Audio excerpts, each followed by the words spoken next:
Good morning. Excellent, excellent. Thank you. I'm very sorry. Actually, I was in the other room with my colleagues and we were talking, and according to the clock there, it was 8:45.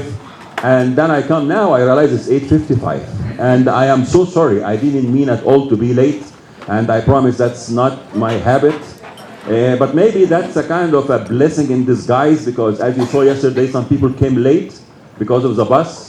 And do you know if anybody's still hanging out waiting for bus?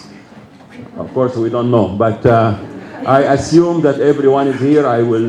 But if they still come late, I am talking to the administration to see how to fix this problem. But again, I'm sorry. I didn't mean to keep you waiting for 10 minutes. Okay, so I'm glad to see you coming back. I'm so happy for that. And I have couple of items to address before we get into the content of what we will be talking about. First is today, when you go to your seminar, the facilitators will divide you into groups for two purposes, actually. One purpose will be to sit together in a group and discuss some of the conflicts you're familiar with in your own context, reflecting on some of what we will do today with some of the frameworks. So that will be something you will do in the activity today. But another division will be related to your Friday class. On Friday, we will be discussing theories of peace and conflict. And we want you to sign up to one of the 7 theories in a group, and your task will be to work with the group from now until Friday to prepare a presentation in your seminar about that theory. So, of course, the theories, you're going to see the listing whenever you go to your seminar, but I would like to take 5 minutes just to give you a quick highlight of what every theory is about, because some theories may be new to some of you that you are not familiar with. So at least you have kind of an understanding what direction that theory is going towards. So that will help you to decide which one you like to join. Because we want you to join in the theory that you prefer. Of course, there is limit. We cannot just have you select any theory, because it will be guided by how many people sign up for each theory. We don't, because every seminar is about 20 people. And we want the groups of 4, about. So that means that we cannot do more than 5 theories of the 7. So the way you're going to do it is that you're going to look at the list of the 7, and you would say, okay, I want to sign up for the one on feminism. Somebody else will say, I will sign for the one on Marxism. So when we look at the list, of course, if you find already 4 people already signed up for a theory, then you cannot sign up for it. It's done. That's full now, complete. You need to find another theory. And then if we find a theory that has only 1 person or 2, then we'll ask those 2 to move to another theory so that we can have complete numbers, about 4 in every group. So the facilitators will work with you on this. But for now, I would like just to explain the 7 theories that you will be dealing with. And actually, it may help to put it up here. Give me a second.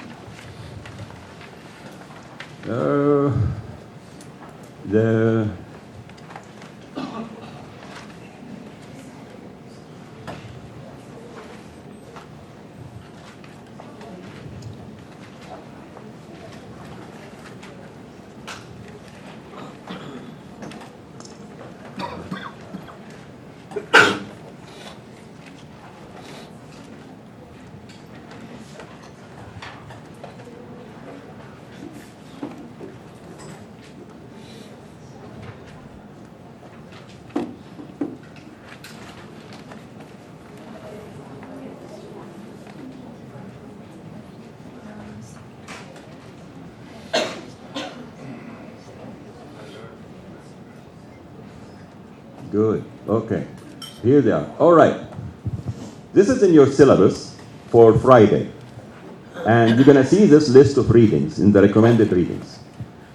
The first one by Galtung is about human needs theory, basic human needs theory.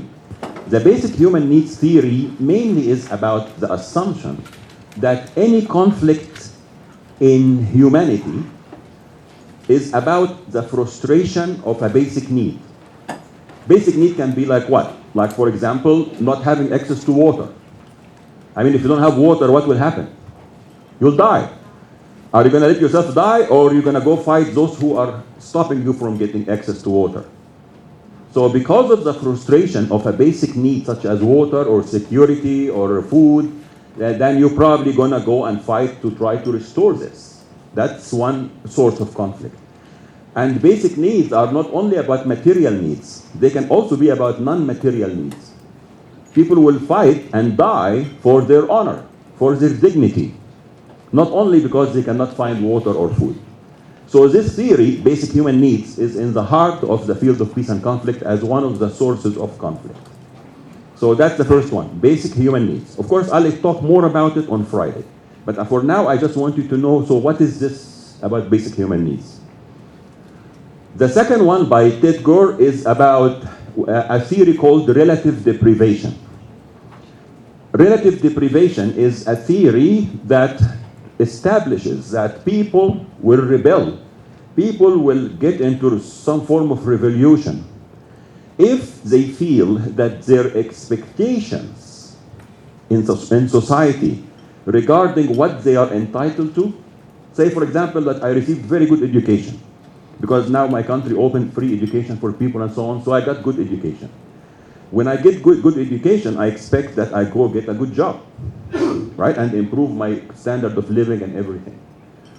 What if actually the society doesn't allow for me to access a good job, whether because I am from a poor class, or because of my religion, or ethnicity, or gender, or sexual orientation, or whatever it is, and I find myself oppressed and unable to access this?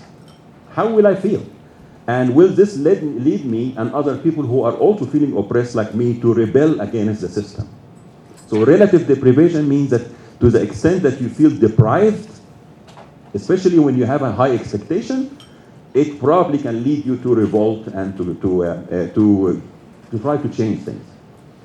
So that's another theory that tries to understand what are the dynamics that get into people's expectations, leading them to feel that I should revolt against the system.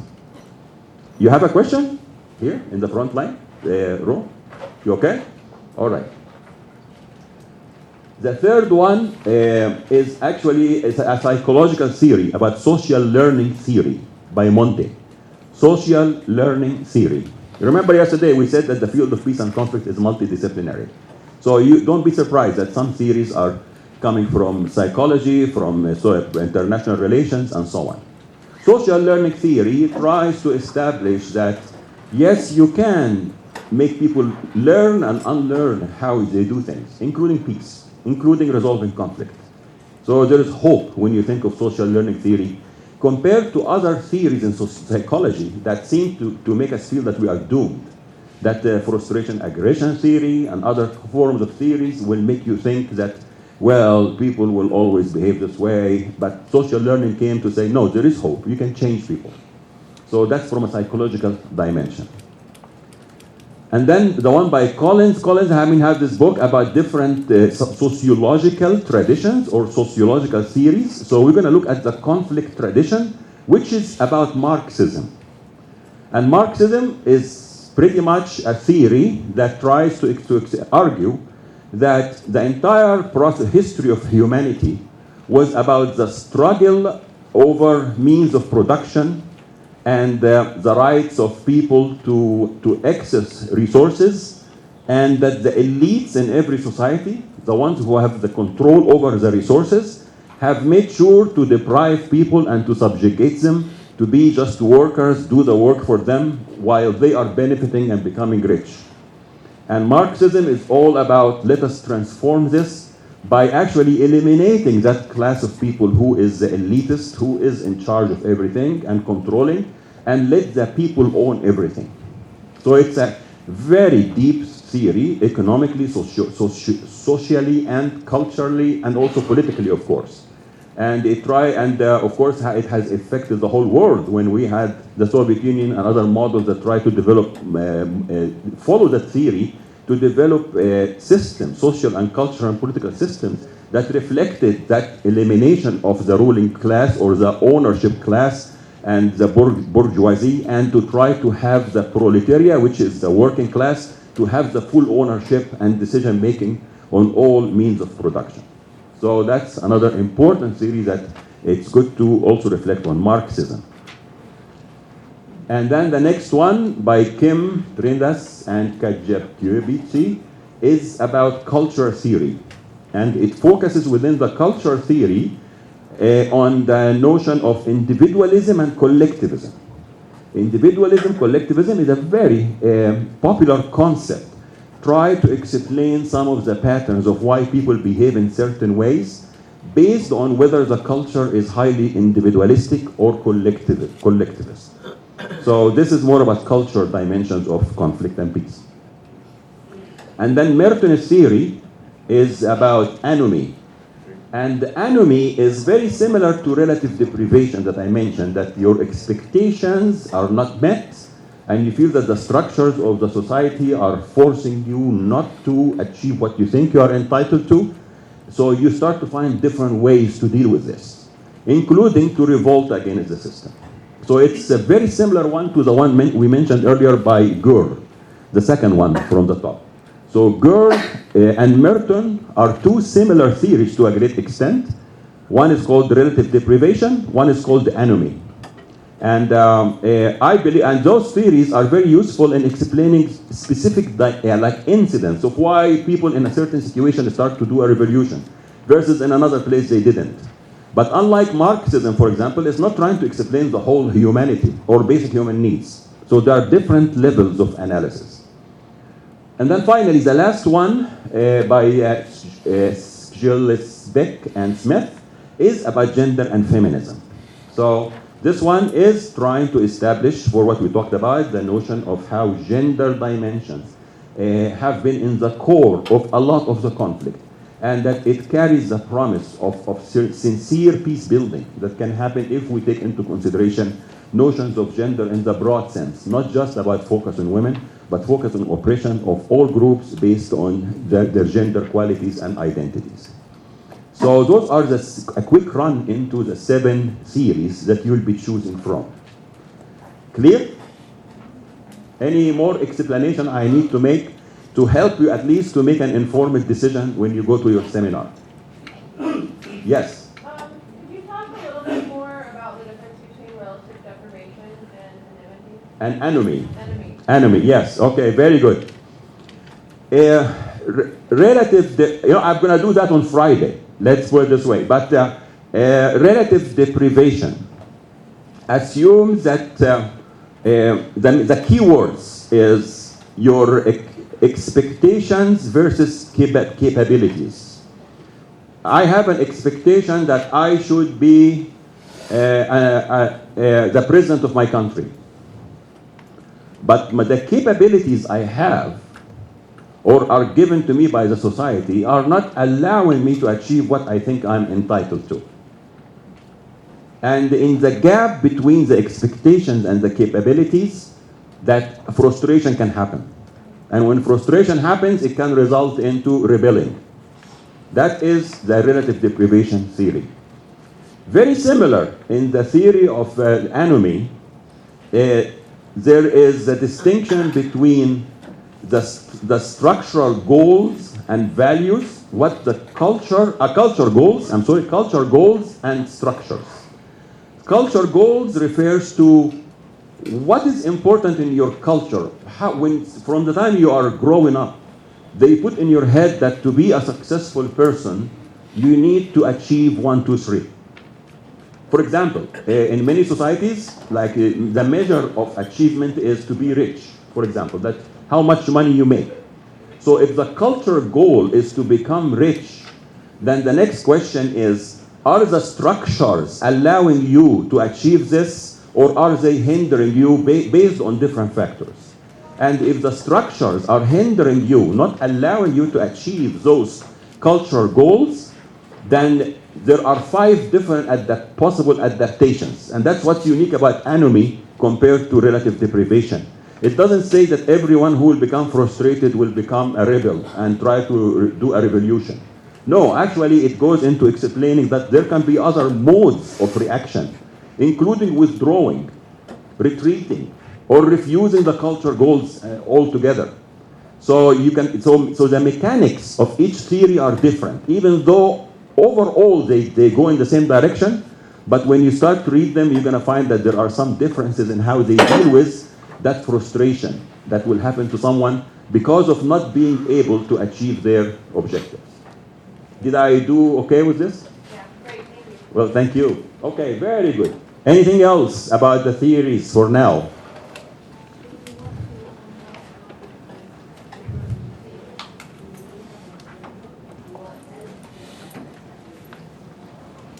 Okay, so this is excellent. The point, I'm sorry, can you repeat it in the microphone? If we want to compare, contrasted these 7 theories, what are the factors or element we should consider for that comparison and contrast? Okay. This is excellent, really. And I think that if you want to do that, I encourage you to do it in your final paper. Okay? Yeah. No, I really mean it. I really mean it. This will give you the space. I mean, because you are taking this to the next level. Remember that what we're going to do Friday is you're going to be in a group, and we want you to focus from now. Today's Tuesday. So you're going to sit with your group starting this afternoon, hopefully, and start to work on a good presentation to do it Friday. So we want you to be focused. Pick one theory only and do a good job to explain to your classmates about the theory. Because don't forget, that's the only way that they will receive a presentation about that theory from your own perspective. I will do a quick run on Friday, but you're going to go in depth with your group. So we want you to focus on one theory only for Friday. However, I like what you said, and I believe that actually that will be an excellent exercise when you write your final paper. You can say that, okay, I'm going to address this issue of peace, and I'm going to look at it from the angle of feminism, and the angle of relative deprivation, and the angle of Marxism, and then see how they vary or how they explain things. So that would be a very good approach, and I'm sure your facilitator would appreciate it very much as well. Okay? Good, good. Anything else on the theories? Okay, so the facilitator, did I miss anything about instructions? Did you get everything? Okay, very good, very good. All right, so we will resume from where we were yesterday. And actually, I remember something that I always share. Yesterday, I spoke about this chart and spoke about those 6 fundamentals of the field of peace and conflict, and the last one was about interactive and participatory learning. And I explained that this is so important because every one of us is an expert already. All of us came with experiences that are worthy of sharing, and they are worthy of helping us to reflect and to think differently about issues that we have maybe not thought about the same way. And I like to share a true story that happened here at UPeace about 10, 11 years ago in one of the seminars. So we were doing the foundation course, and just like you're doing. And then we had 5, 6 seminars, and I was facilitating one seminar, just like I'm doing this here. And in my seminar, again, I had wonderful 20, 22 people in my class, and we were discussing one day the issue of nonviolence. Nonviolence, of course, is a method of dealing with conflict that we appreciate so much in this field. When you think of Gandhi, when you think of Martin Luther King, and other examples of how they transformed societies and empowered people using nonviolent means. They didn't have to go and kill and shoot and destroy, but they insisted strategically on the use of nonviolence. So we were talking about it in the class, and you can imagine, I mean, the people who come to study at UPeace are kind of like, as we say, like we were preaching to the choir in that class, right? I mean, everyone who comes to UPeace, of course, want to learn something about nonviolence, believes in nonviolence. So the discussion in the class was going in the direction I expected. Everybody's saying, of course, nonviolence is a way to do things, and you can transform and you can change, and people are so passionate talking about nonviolence in this way. It was great, and that's what I expected. There was this young woman in the group, and she was from Europe, about 23 at that time. And she raised her hand after a few minutes of all this preaching about nonviolence. And she said, I really appreciate everything you said about nonviolence. and I agree with pretty much with what you said. But I also would like to share with you that when I was 14 years old, I was sexually assaulted by 2 men. And in retrospect, I tell you that I wish now that I used violence to protect myself at that time. And she started to cry. Every time I use that story, I hear this silence like I'm hearing now. Almost nobody's breathing. Every time I use that story, I get the same feel. And I think it's because of the depth of that experience and the power and the challenge to our assumptions. Not that I am not saying nonviolence is, oh, well, it's not okay then. No, nobody's saying this. But I just want you to reconcile in your heart and in your mind nonviolence with the experience of that woman, and that she needed to protect herself when she was under such attack. And I'm sure when we share a story like this, whether we are, it doesn't matter our gender or we all faced situations when we felt that we were being attacked, and maybe we think that, yes, what is the right course of action? It makes the issue more complex. And that's something I really appreciate in the field of peace and conflict, is try to avoid oversimplification. Instead, appreciate complexity. Appreciate the complexity of, yes, I want to advocate for nonviolence, and I want to make sure that people will really resort to nonviolence to the extent possible. But I also cannot dismiss the experience of this young woman or other experiences of this type. And how can we work through this? And that's part of what we want you to deal with through this whole year, is to appreciate that not everything is simple and straightforward, and that there is complexity, even to some of the very basic concepts that we discuss. And we need to, and when you add the culture mix into all this, you're gonna see that, whoa, every story is complex and different, and I need to embrace different perspectives and know that there is not one right way of doing things. I need to think of adjustable interventions, number 4, and how I can do an intervention that will work in one situation but may not work in another situation. But also, that story of that young woman was very compelling to me in terms of showing you the power of this participation and interactive learning that we do here at UPeace and in other places. It's because by opening the safe space for people to speak. As a matter of fact, when I think about it, this young woman, what a brave woman. That was the foundation course. People just came to this class, they hardly got to know each other, and that was probably in the end of the second week or beginning of the third week. So she's been here only for 2 weeks. But she felt comfortable already to share such an intimate, difficult experience, because she knew probably the power of what this will do to everyone around her. So again, I thought I would share that story just to emphasize one more time the importance of interactive participatory learning, which you will be seeing already. You started yesterday doing the What is Peace in your classes, and seeing other people congregating and arguing why we think this one is a good definition or not. Today you will do similar things, and every day there will be some activities and exercises, and I hope throughout the whole year you will see that the space is being open for you to share and to reflect and to internalize some of those important concepts that we'll be talking about. Okay, from here I'd like to go to my next item, which is, in addition to the fundamentals of peace and conflict, you have that in the handout from yesterday, we also have some characteristics that are dominant in this field. Characteristics of the field of peace and conflict. And first one, recognition that conflicts are inevitable. Duh. I mean, yeah, of course, no. Of course, yes. It is like we know that. So what is new? Well, what is new is, if I know that conflict will always exist, then I need to be careful when I enter in a new relationship, or start a new job, or move to a new country, or join a new organization, or whatever it is, that high expectation that, okay, now everything will be perfect and wonderful, and then guess what? Even in that very perfect place or perfect relationship, then you get the disappointment that Well, there are conflicts. Conflicts are innate in how we are as humans, whether in a relationship, whether as diplomats, presidents of countries, officials, supervisors in a workplace, no matter what it is, there will be conflict.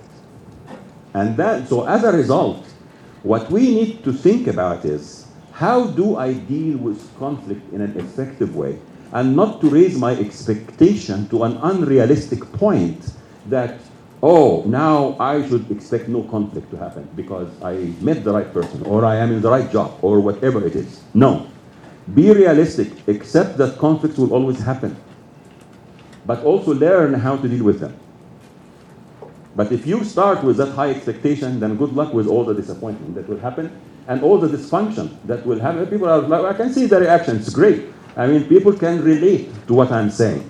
And that's true. So maybe step one in what we're doing in this field is accept that conflicts will always happen. It doesn't mean they have to be, of course, destructive, as we're going to explain. Second, conflicts apply to all levels. And I think I've been hammering this point since yesterday. I always appreciate this approach of looking at conflict from the very global and international to the very interpersonal.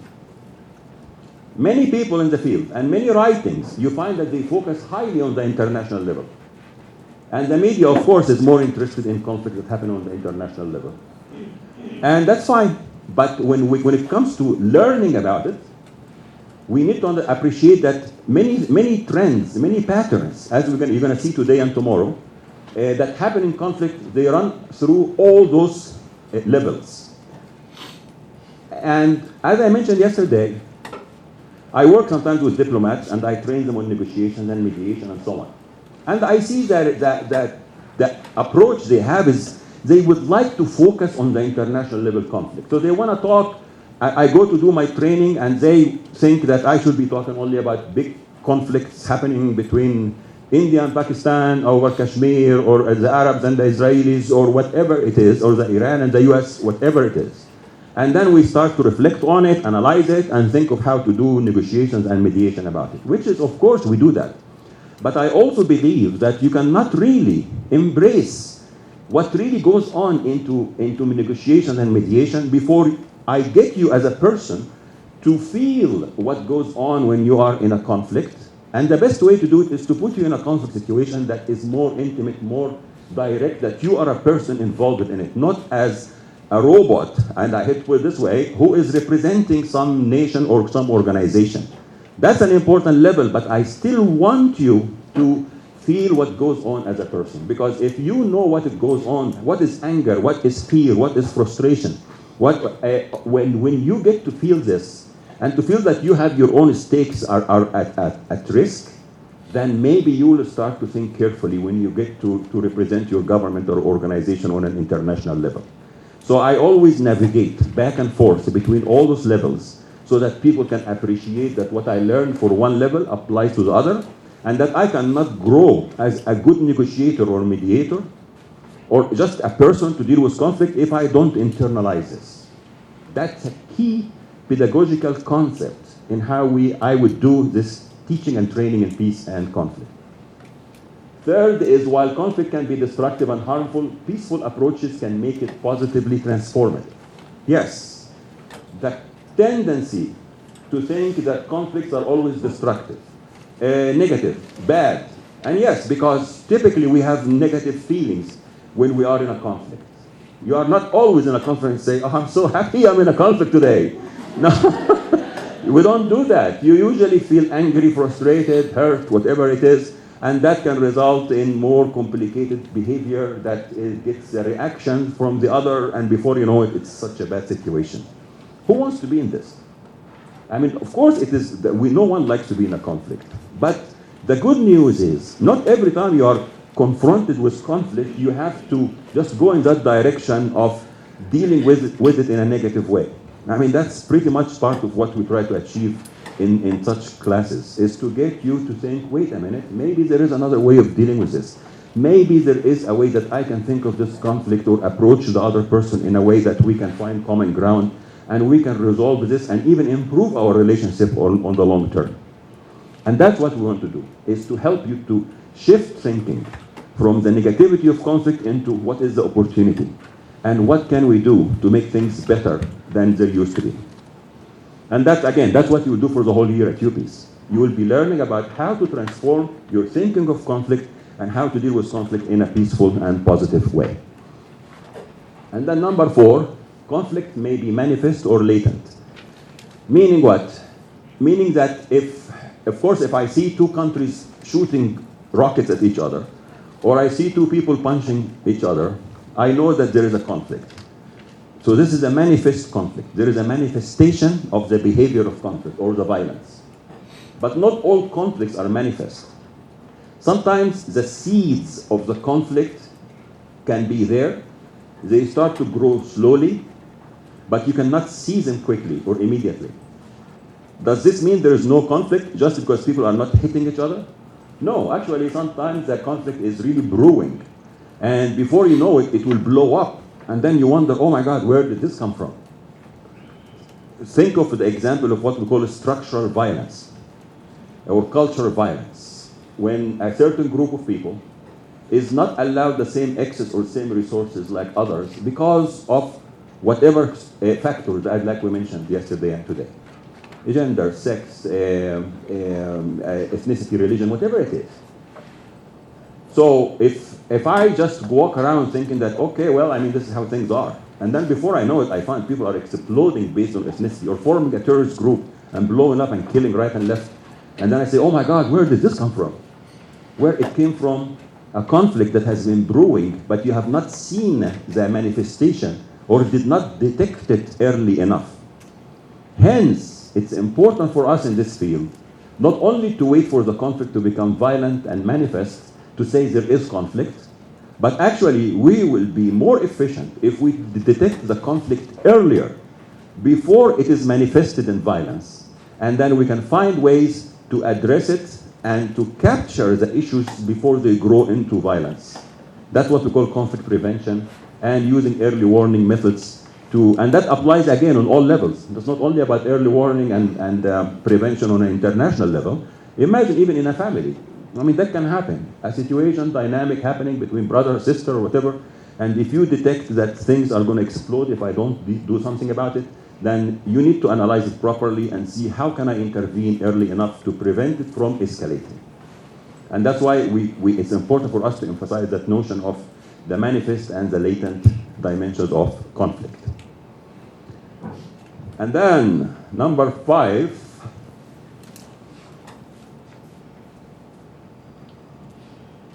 and that's the one I say that if I boil down my 62 years of existence into one line, it is this one line. No one wakes up in the morning thinking that he or she is the bad guy.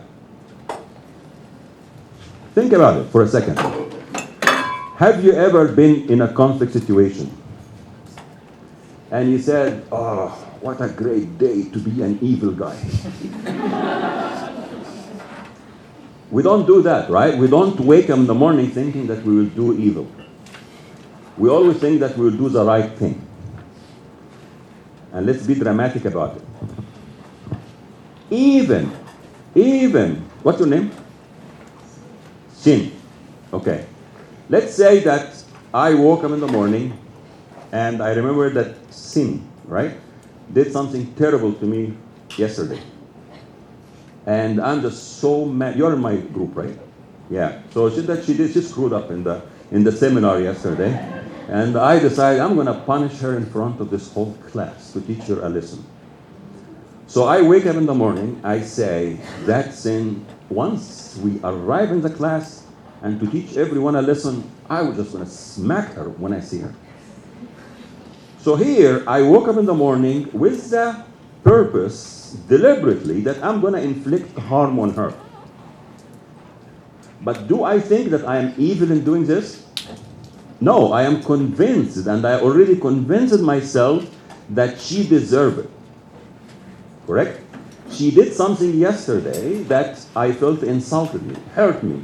made me feel embarrassed, whatever it is, and I decided out of my emotion and anger and frustration that the best thing I can do is to actually come and slap her in front of everybody so I can restore my dignity and restore and make sure other students will, oh my God, we better be careful around Amr, you know. So I am achieving many objectives by slapping her in front of everybody. I am thinking, so even though I woke up with the intention of hitting her, I am convinced that I am the good guy. Let's even take it to a more drastic level. I am one of those people frustrated with injustice in my society, and I believe things are bad and wrong, and the government is oppressive, and they killed my brother, and they put my father in prison, and there is no way that we're going to resolve this except by retaliating against the government and those people who are supporting the government. So I know that the people who support the government, they are the elites. They go hang out in a nightclub and dance at night while my father is in prison, my brother is killed. So to teach them a lesson also, I'm going to put an explosive belt around myself, and I will go blow up myself and blow them and kill them all and die in the process. And I know when I die, I believe in God, I'll go to heaven because I died for a good cause. Was I evil from my own perspective? No, this is a disaster. This is the disaster I see in conflicts. Everyone is acting with this conviction that they are right and they are doing the right thing. What is even worse is when you think of the reaction of sin. So sin, we come in the morning, and once I see sin, bam, smack her. Right? So, not right, I'm not going to do it, don't worry. Assume that, no, how will sin see that? That I just came in the class and smacked her. How will you see that? I think it's a shame to me to be slashed by you in front of all the classroom, and I feel like I'm so, how do you say, I'm innocent, but why should I get this treatment? I'm good enough. Okay. It didn't happen. I mean, she's getting in the role already. But this is super excellent. Yes, because you too feel equally that I am fine, I am right. I am the one who did something wrong that is inexplicable, and you feel like frustrated with this and why this happened. Absolutely. So she is also equally thinking and feeling that she is right, and I am the one who is a bad guy. Imagine now if you have the power in this situation to actually retaliate. What will you do? If you have the power to retaliate. Maybe I will do the same thing for you. Okay. Smack you back. Yes, that's a possibility. Now, here's again part of the dilemma of what happens in conflict.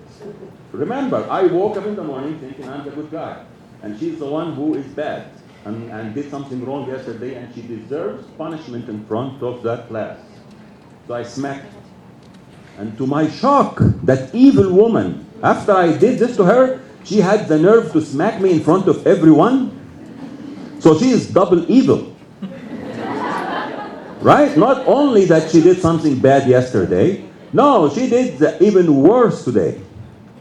As a result, what I need to do is to actually escalate my punishment towards her. I need to do more of this. So I need to actually not only this time hit her with my hand, I need to now find something even will hurt her more on her head. Or I will get a couple of people and try to beat her up or whatever it is. So now I want to punish her even more. And the more this happens, the more she needs to protect herself. And part of this process is to convince herself that I am really an unreasonable, evil guy, and she will do whatever she has in her power to also strike against me. Think of this dynamic as it happens individually, it happens between countries. I mean, look, you can look at escalation of different, look at Iran and US in the last few weeks, and how the escalation happening one step after the other, here, there. And many conflicts, it happens like that, tit for tat. And you look at the media in each country, and you see how they write, not only the US and Iran, but in any conflict, and how they write about how we are being attacked by that vicious group, just the vicious nation that doesn't know any boundaries, have no respect for international law, and therefore we have to take matters in our own hands. And then the hawks in the country will start, we have to fight against them. No place for talk, we don't negotiate with them, those are evil people, blah, blah, blah. And before you know it, we're getting into a vicious cycle. of violence between the two groups, based on that essence of no one wakes up in the morning thinking that he or she is the bad guy. This is also very important psychologically for individuals and for groups, to think for yourself and to convince yourself that you are okay, you are a good guy. Because I don't think as humans we have the capacity to inflict harm on someone unless we convince ourselves fully that we are the good ones and they are the bad ones. And that actually they are a threat to us or a threat to the situation we are in. So eliminating them or punishing them is the right thing to do in order to restore peace, in order to make sure things are okay. And to the extent that they keep fighting back, then we have to fight harder. The problem is the other side thinking the same way. So what is the way out of this? The way out of this is to help more people. Tell me, it looks like you have a solution. Standing on the shoes of other side. Wow! Did you read this somewhere? No. You said it exactly right. Yes, try to step out of your own shoes and say for a second, but with this conviction. I found the problem when people say, let me step in their shoes and see the story from their side. They still try to project on the person the negativity that they already have in their mind. But this is not an easy task. Here you need to liberate yourself fully from your assumptions about what's right and what's wrong from your own perspective, and get into Sin's position fully and understand the story from her side. How can she wake up in the morning thinking that she's right? And if you can start to see some of those dimensions, it may give you that aha moment to say, wait a minute, maybe she has a point in this, or maybe I did too much by going and slapping her in front of everybody. Maybe what she did in the class was not intended, I misread it. I can start now to revise or review what I did and how I thought, and maybe that will open some space for us to discuss the deeper issues of what happened between us. And this may put us on a different track of achieving number 3, which was to think of the transformative power of conflict, not only the negative dimensions of it. Thank you, Shen. I'll come back to you again, but so you're not off the hook yet. Okay, so that's number 5. And then number 6 is, and some people relate it to Gandhi, that is, there is no road to peace, peace is the road. And the argument here, related to, similar to the notion of nonviolence, is that if I have a conflict with someone and I'm trying to strive to achieve peace, peace is not like an apple hanging from a tree and your job is to go and take it and say, here, I got peace in my hand now. No, it is actually about the entire process, the entire journey of getting to the apple. How this process itself is peaceful, not violent in any way. And that's not an easy task. For you to be in a conflict with someone and you say that I am going to, no matter what, resort to peaceful approaches. I'm not going to say a word that is insulting. I'm not going to take an action that is violent in any form. And instead, I will make sure that whatever I do or say will be peaceful while asserting what I think is right and what I think I'm entitled to in this conflict. But do it with the utmost consideration of the other and without any hurting or insulting. Whether, again, a nation, an organizational, or in a family, in a community, whatever it is. So peace becomes the road itself. It's a highly realistic, idealistic approach, but again, if we can strive to do this, and when you think about it, how often do we do it, especially, and that's why I appreciate relating things to the interpersonal level. How often do we find that when we are in a conflict, and I am upset with someone, and then I deliberately, or out of my emotion, say something negative to them. Oh, you are so stupid. Oh, I'm just, and think of what the effect of this on the person. When you call them stupid, or you put, or label them with something negative. What do you expect? They were probably going to be too busy finding in their mind how to retaliate back. They forget what was the conflict about, and instead they are too busy thinking how to give it twice to you. And the more you get more from the person in a negative way, then you're probably going to also try to do the same. And before you know it, we both are stuck in a vicious cycle of violence, verbal, emotional, physical, whatever it is. So for us to break away from this, we need to say that I need to explain to Sin why I was upset, but without saying to her, you're stupid. There is a way to do that. I can explain, Sin, I was upset yesterday because when we were in the class, you said this or did this, and that really disrupted the class and created all this problem. I'm not saying that she's bad or stupid or anything. I didn't hurt her feelings. I didn't insult her. That's an effort you make, effort that you need to be aware of and deliberate when you're doing it. But if every time we just let our negative emotions take over and have us behave, then good luck. What will happen with any conflict? That is the transformation we're talking about. And again, on all levels, I'm not saying only on the interpersonal, but also in the international. I have seen that the breakthroughs happened when leaders knew how to think of that notion of peace as the road. Maybe I think of our President Anwar Sadat in Egypt, when in 1977 he shocked the whole country. Remember yesterday when I said something happened in 81 and somebody said wars between Egypt and Israel? I said we had so many of them. But actually that was Anwar Sadat in 77 said and I said enough of those wars. I am willing to go to Israel in their own parliament, the Knesset, and I will talk to them there and try to establish peace. And he did. And that started a whole peace process between the two countries. Has not been easy, has not been ideal or perfect, but at least we have not had a war since then. And if anything, there was more collaboration and cooperation. Not perfect, I think there are issues still, but definitely Egypt since then and Israel became so clear that strategically, peace is the road for us. No matter how difficult situation we had over the last 40 years, we knew that we're going to only resort to peaceful approach, negotiations, arbitration, mediation, and so on, but not to resort again to any form of hostility or violence. It is possible. And it's a matter of just we need to embrace it and then internalize it. And that is the foundation of what we'll do. Okay, questions, comments before I move now to my next part of this. Piece of cake? By the way, the expression piece of cake, is it understood to everybody? Is it? No, I don't think so. I mean, I have to be careful, by the way. It's not only about accent being clear, but sometimes I will use expressions that are coming more from my living in the US for 32 years. And I take it for granted that people will understand the slang.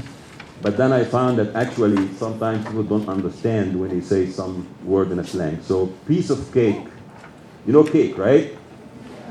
And a piece of the cake, right? So when you say piece of cake, usually a piece of cake tastes nice, right?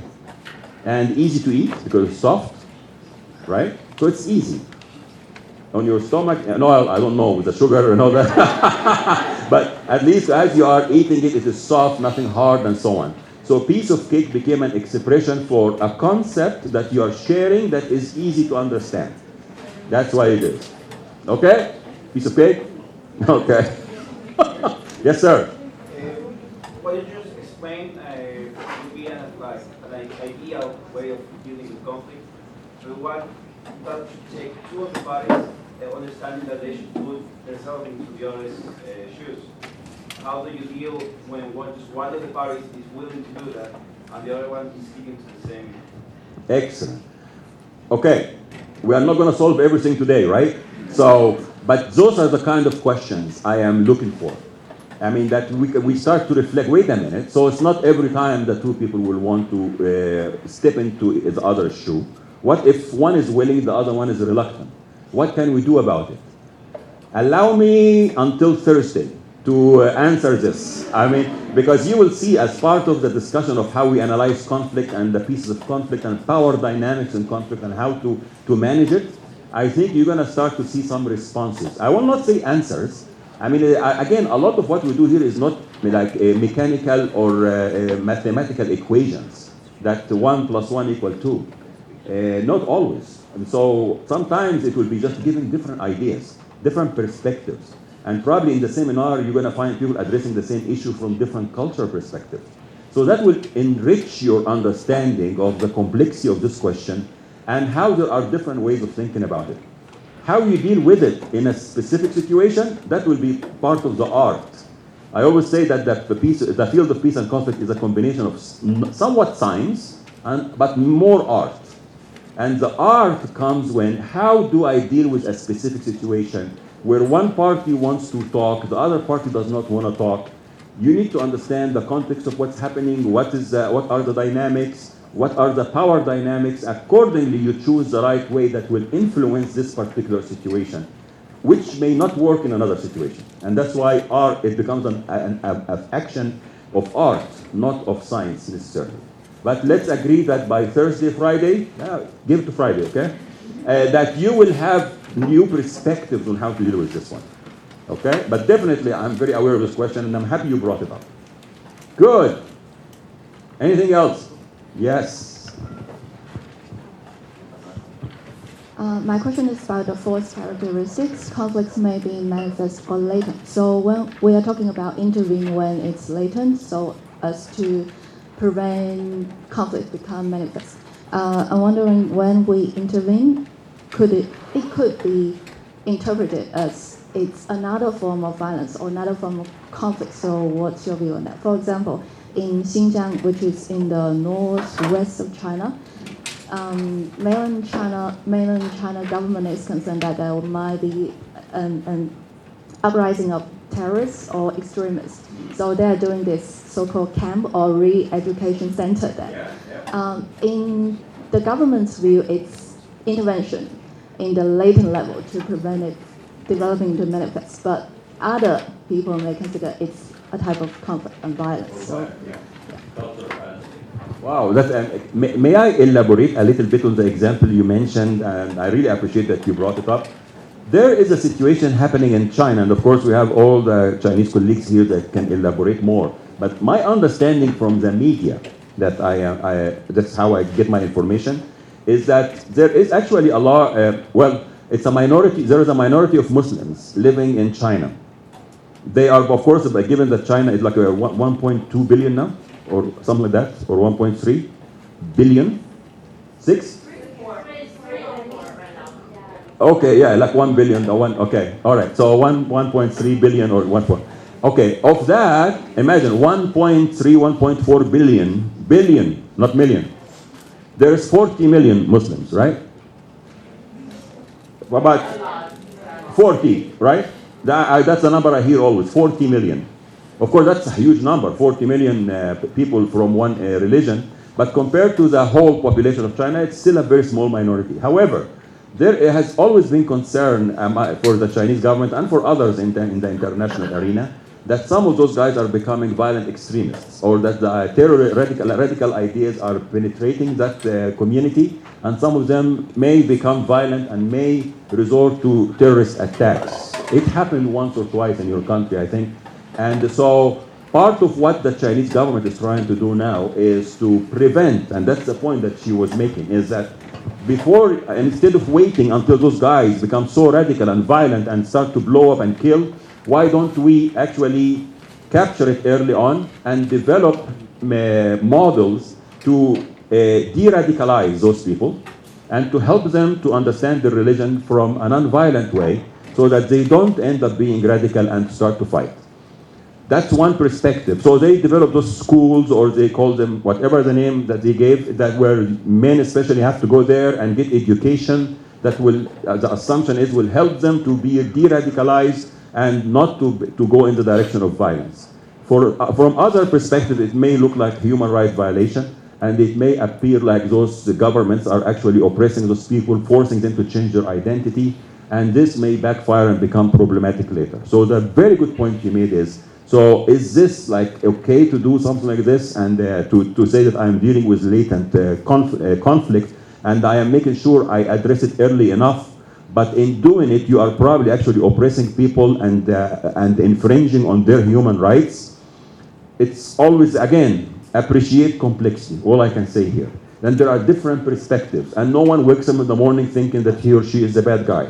So the government of China, I bet you they can give you all the good arguments and the evidence that what they are doing is really to rehabilitate those people, to make them not go in the radical direction, and then everybody will feel bad about it.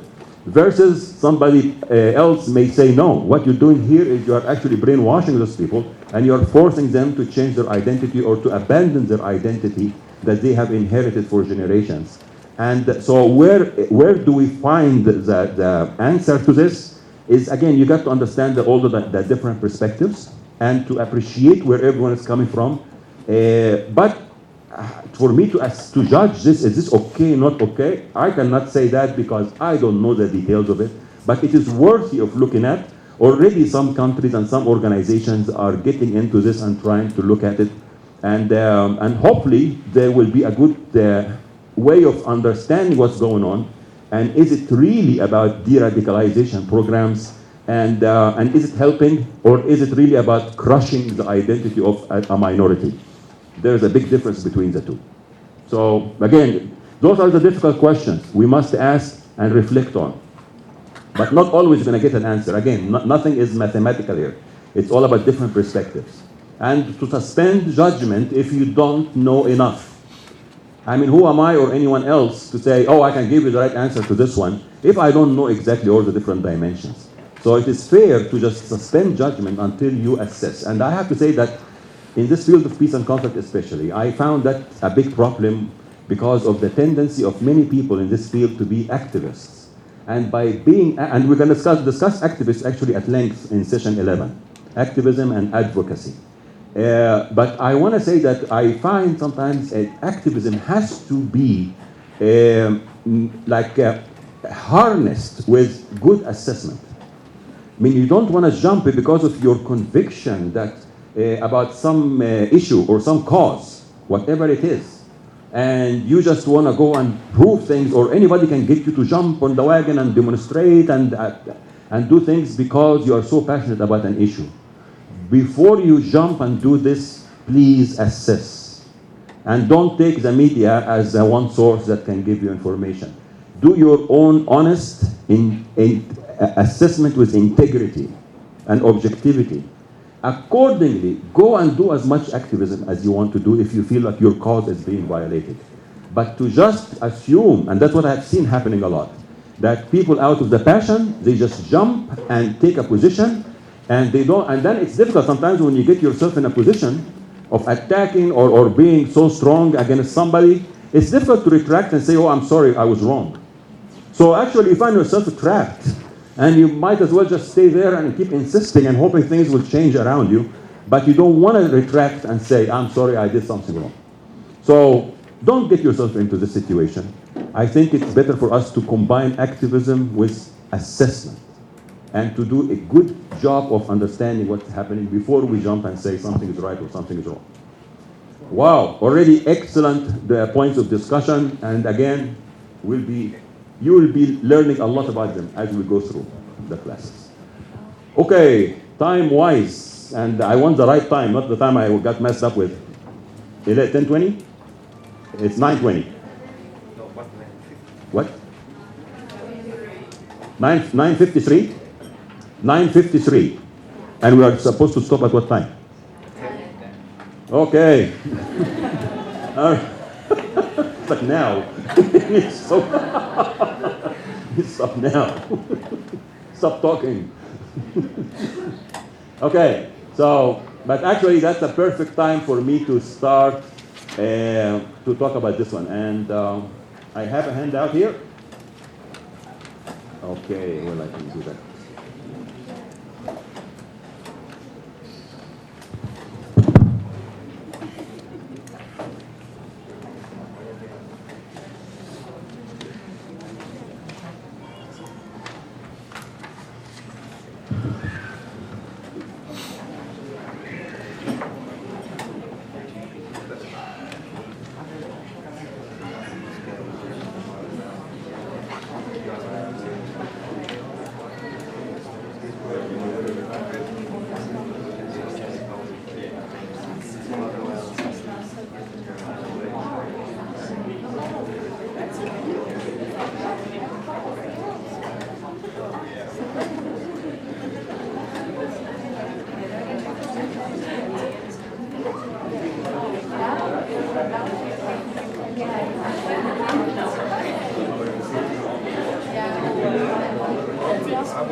Before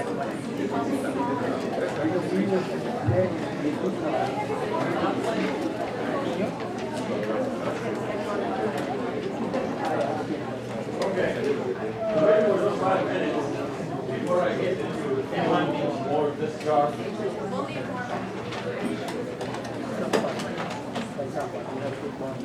Oh, you didn't, okay, can I have some of these? Three only?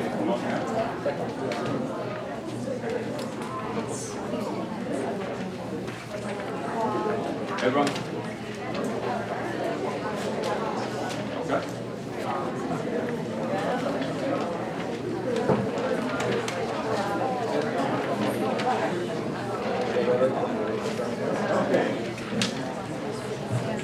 So in just 5 minutes, I will not get into that chart. It's that is a model for analyzing conflict. We'll start at next one. Well, I just want you to look at this handout I put for you of the definition of the conflict. And that we have here. And so we will look at the definitions of conflict. There are, of course, many ways of thinking what conflict is. In our field of peace and conflict, when we think of conflict, we are thinking about it mainly about conflict between two or more entities. Two or more entities. So some people will say, what about internal conflict? What's about happening inside you? Yes, that's a very important dimension of how we analyze conflict between two or more entities. But the focus on internal conflict inside you is the field of psychology. It is critical for our understanding of what we call social conflict. When we say social conflict, we mean two or more entities, two individuals, two organizations, one person and one organization, two countries, two or more. But what's happening inside you is so important for understanding how you're going to behave in this conflict and how you feel in it and so on. But again, the specific field that focuses on that is psychology. So we start from the two or more, not what's happening inside. Not we are dismissing it, but we're saying it's a component of what's happening in the conflict between two or more. The definitions of conflict, usually they have some similar themes running across them. That there is typically like incompatibility between what I want and what somebody else wants. And the problem is we cannot achieve both of them at the same time. This is the foundation of any conflict, that you must have that incompatibility of goals or interests. There are different words used. And then some people will prefer to add to that there must be some form of expressed struggle. And that's a question mark. Again, when you think of the latent conflict, then maybe the expressed struggle is not necessarily one component that is needed in a conflict. But maybe the expectation that if not dealt with right away, it can lead to expressed struggle. Expressed struggle, like manifested type of, I'm trying to impose what I want on you. That is what we call expressed struggle. Like the first one, conflict is an expressed struggle between at least two independent parties who perceive incompatible goals, scarce resources, and interference from the other party in achieving their goals. So it's not only the incompatibility, but I feel like I cannot achieve my goals because of you. You are the one interfering with my ability to achieve what I want. So I have to do something to stop you from interfering with me, or whatever it will take, so I can achieve what I want. That's the first one. Second one is conflict means perceived diversions of interest or a belief that the party's current aspirations cannot be achieved simultaneously. You see, the second definition takes away the expressed struggle. It's only about the interests are not compatible, and there is this kind of perception or expectation that I cannot achieve it, we cannot achieve it at the same time. So it takes away more of the behavior element that is highly emphasized in the first one. The third one focuses more actually on the situation in which the conflict happens. The first two seem to be so focused on the parties themselves. I have interests, I have a goal, you have one, another one, you are interfering with my ability, and then maybe there is an expressed struggle like in the first one. The third one adds the situational dimension, meaning that our conflict doesn't exist in a vacuum. It's not just like one time we woke up and we found ourselves in a conflict. Typically there is history. Typically there is relationship that connects us, that is important to understand why we have this conflict. So if we don't understand the context in which the conflict happened, culturally, socially, political, religious, whatever it is, and if I don't understand the dynamics of relationship between the two of us, then I really cannot really understand the whole conflict effectively. So those are three different levels. None of them is right or wrong. There are just different ways of thinking of what conflict is. It is up to you to choose the one that you feel is appropriate, or to come up with your own, or to combine something among the three. For me personally, I tend to think that the first two are very good and they have all the pieces we need, but I believe that we cannot really understand everything if we don't understand all the different dimensions of what goes in conflict. And hence, tomorrow, when we speak about C.R. Cipario, we're going to be arguing that any conflict in the world, any conflict, must have those 8 essential conflict elements, the ones in blue, and I'll explain tomorrow. But they don't exist in a vacuum, as I said. There must be contextual factors influencing them, and there must be in the heart a relationship that connects the parties. And if we understand the whole story from all angles, then we can actually have deeper knowledge of what's going on in the conflict. Hence, what we can do is to have the proper number 7, intervention in a conflict. That will be peaceful, that will achieve the interests of everybody. We'll start on this tomorrow, inshallah, like we say, God willing. Okay? Thank you so much, and see you tomorrow. Thank you. Thank you. Thank you.